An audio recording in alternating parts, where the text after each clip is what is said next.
안녕하세요. 대치동 논술혁명 박기호 선생입니다.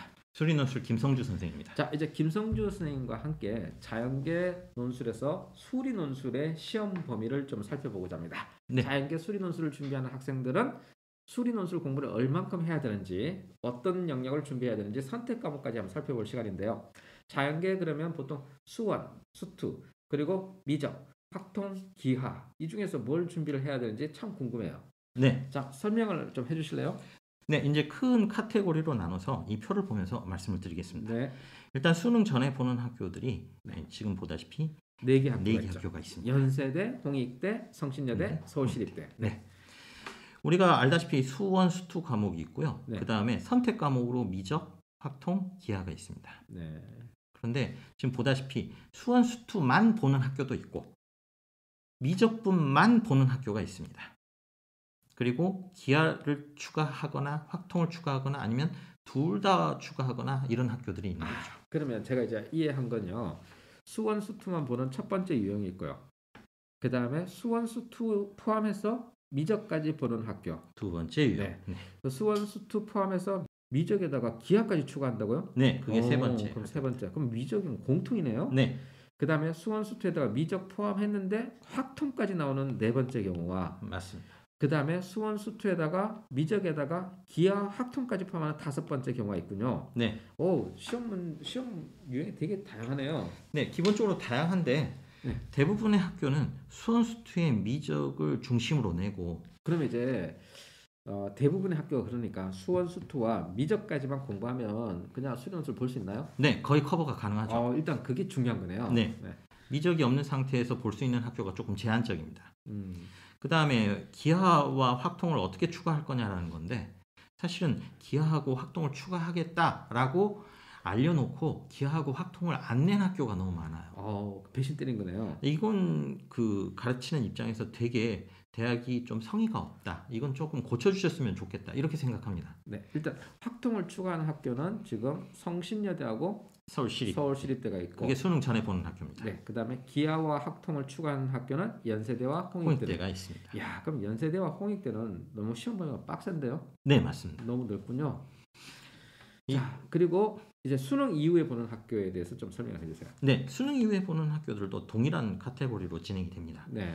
지금 보다시피 수원과 수투만 가지고 본 시험 범위를 제한하는 학교들이 이렇게 놓여 있습니다. 그래서 항공대나 수원대, 가톨릭대, 가천대, 한기교대, 그 다음에 경북대, 그리고 한상기대, 그 다음에 한국외대 이렇게 있군요. 이렇게 있습니다. 네. 이 학교들은 선택 과목을 전혀 보지 않겠다라는 얘기입니다. 그리고 이제 오른쪽에 예를 들어 모든 과목을 다 보겠다는 학교들이 뭐 이런 학교들이 있는 거죠. 이제 이게 상위권 대학들이네요. 뭐 경희대, 서강대, 울산대, 네, 성명여대, 그렇죠. 경희대, 단국대, 동국대, 성균관대, 고려대. 고려대 세종은 약대라서 그런가요? 약대? 네, 약대에만 그런 거죠. 그렇군요. 그다음 광운대, 한양대, 그리고 이화여대가 있군요. 네. 근데 문제는 이렇게 내겠다고 했으면 이 약속을 지켜줘야 되는데. 그렇죠. 준비하는 사람 입장에서 이걸 다 준비할 테니까. 그리고 또 반대로 해석하면 나 이거 이만큼 준비 못 하겠어. 나 이거 확통까지는 준비가 안 돼 있어. 뭐 이렇게 하고 포기하는 자연계 학생들도 있을 거 아니에요. 맞습니다. 네. 이게 항상 문제가 됩니다. 약속을 했으면 아예 내주시면 좋은데 그렇지 않은 경우도 상당히 많아서 학생들 입장에서는 되게 괴로운 거죠.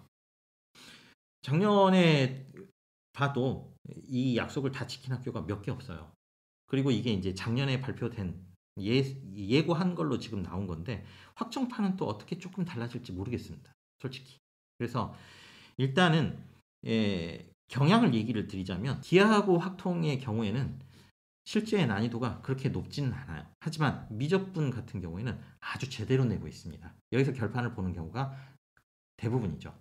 대부분의 기하하고 확통 문제는 기본 형태의 문제에서 주로 나오고 있습니다. 낸다고 해도 그나마도 안 내는 경우도 상당히 많죠. 그럼 미적 공부를 열심히 해야 되겠네요. 맞습니다. 미적이 안 된 상태에서 선택할 수 있는 학교가 몇 개 없는 거고요. 기하하고 확통이 섞여 나오는 학교 중에서도 결국은 결판은 미적에서 나는 그런 꼴인 거죠. 그래서 그쪽에 중심을 두고 공부를 하면 되고요. 기하하고 확통의 경우에는 교과서에서의 기초 문제만 할 수 있어도 대부분 커버가 된다라고 생각하시면 됩니다. 서술형이라서 이게 서술형이라서 되게 어려울 것 같은데 수능 공부를 바탕으로 공부를 하잖아요. 그러면 서술형 연습을 한다. 그러면 어느 정도 연습을 해야 될까요? 보통 쓰기 작업 자체는 한 3개월 정도면 충분히 가능하죠. 배웠던 내용에서 크게 이상한 내용을 추가로 배우는 게 없어요. 학교에서 교과에 나간 과정 안에서만 시험 문제를 내고 있기 때문에 적응하는 데는 3개월 정도의 시간이면 충분합니다만, 역시 이쪽에서도 문제가 되는 것이 뭐냐면 논증에 관한 문제가 생각보다 많이 나와요. 그래서 학생들이 당황하는 경우가 되게 많습니다. 아, 그러니까 일단 논증은 수능 시험에서는 잘 안 나오는 걸로 알고 있는데 맞나요? 거의 나오지 않습니다. 그러니까 이게 중학교 3학년, 2학년이 논증을 더 잘해요. 그때는 훈련을 받았고 그걸 시험 문제로 자꾸 경험했기 때문에. 그런데 고등학교 1학년이 돼버리면 수능 체제에 들어가다 보니 전부 객관식 계산 문제만 하는 그런 일이 벌어지는 거죠. 그러다 보니까 논증이 어색한 거예요. 그걸 극복하는데 3개월 정도 시간이면 충분하죠. 자, 지금까지 이제 수능 시험 범위에서 논술에 나오는 범위까지 이제 어느 정도 겹치는지 관련성 있는지 살펴봤습니다. 끝으로 이제 우리 준비하는 학생들한테 야, 이렇게 준비하는 게 알차다 하는 정보를 주신다면?